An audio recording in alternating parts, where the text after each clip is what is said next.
Hey, what is going on, guys? Got a game of Search and Destroy for you today. I figured that would be a pretty good game type considering Call of Community 2 is this coming weekend, and we're actually going to be playing Search and Destroy as well as Capture the Flag in Call of the Community 2. So, last year for the first Call of the Community tournament, we played Domination, and it was a blast. Black Ops Domination and Modern Warfare 3 Domination, very, very different. I don't really know exactly what it is. I think the spawns are just so different in Modern Warfare 3's Dom that it's really hard to lock down a map like you could in Black Ops. So I haven't actually played a lot of Dom, so I was really pleased to hear that the game types for CoC2 is going to be Capture the Flag and Search and Destroy. Really enjoy Search and Destroy. It's really challenging, and you got to make the most of the time you have live, because if you screw up like this right here, you can get shot and then you have to sit out the entire round. And it goes by a lot slower when you can't speed it up. It will be kind of interesting to see how other YouTubers adapt to Search and Destroy and Capture the Flag. I know many YouTubers play a lot of Kill Confirmed and Domination and Demolition and Team Deathmatch, but not so much Search and Destroy. I know there are a few that specialize solely in Search and Destroy, and I imagine they will have a huge advantage in the CoC2. But Capture the Flag is going to be the oddball one here. This is the one where I don't think a lot of people play Capture the Flag at all. The reason I say that, I played Capture the Flag for a very limited amount of time, and I was able to just fly up the leaderboards.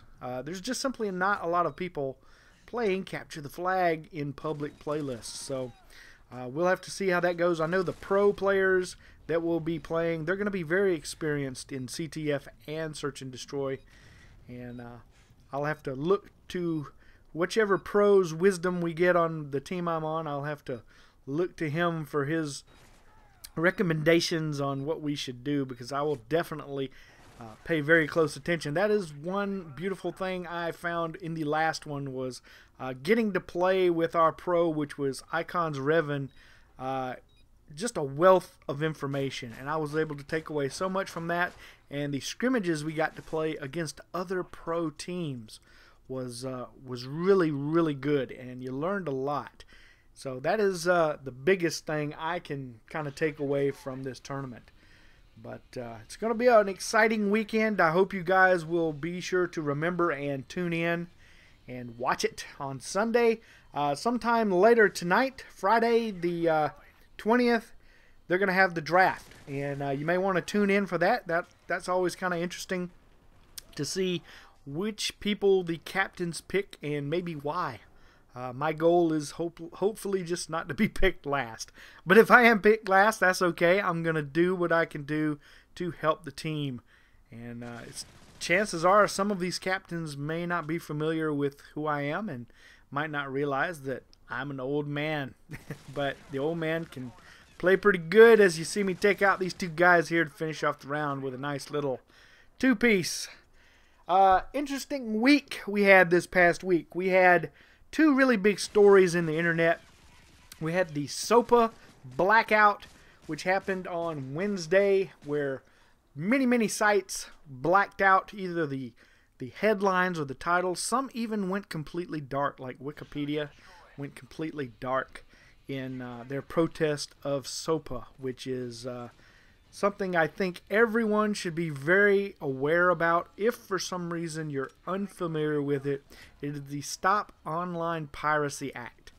And it's a bill that they're trying to push through that, as it's currently written, would just create so many problems for so many websites and even internet service providers that it would drastically change the landscape of the internet. And sites such as YouTube, Facebook, Twitter, they would just be too open for liabilities that they would have to close, and that would just be a really bad thing. So you may want to investigate that a little further. I may put some links down below that you can check out. And the other big thing was a group of 7 teenagers was arrested in Chicago earlier this week. 6 of them brutally beat and almost killed this poor young man. You need to look up the video. I'm not going to link it, but you Google is your friend. It was a 6-on-1 where they attacked a young Asian teenager behind a school in an alley, and it was filmed by a girl who supposedly lured him into the alley, and they put it up on YouTube. Just a despicable act, and they've all been arrested now. So the power of the internet, Twitter just blew up with this, and it was full of outrage. But you know what, guys? The power of the internet is really a good thing, and these people were brought to justice. So I hope this weekend the power of the internet will show some more, and people will come out for Call of Community 2 and donate. Every little bit helps. But that's going to do it for this one, guys. Finish this Search and Destroy game off at 12-2. I hope you guys enjoyed it. I will see you next week, hopefully with some Call of Community footage. Have a great weekend, guys.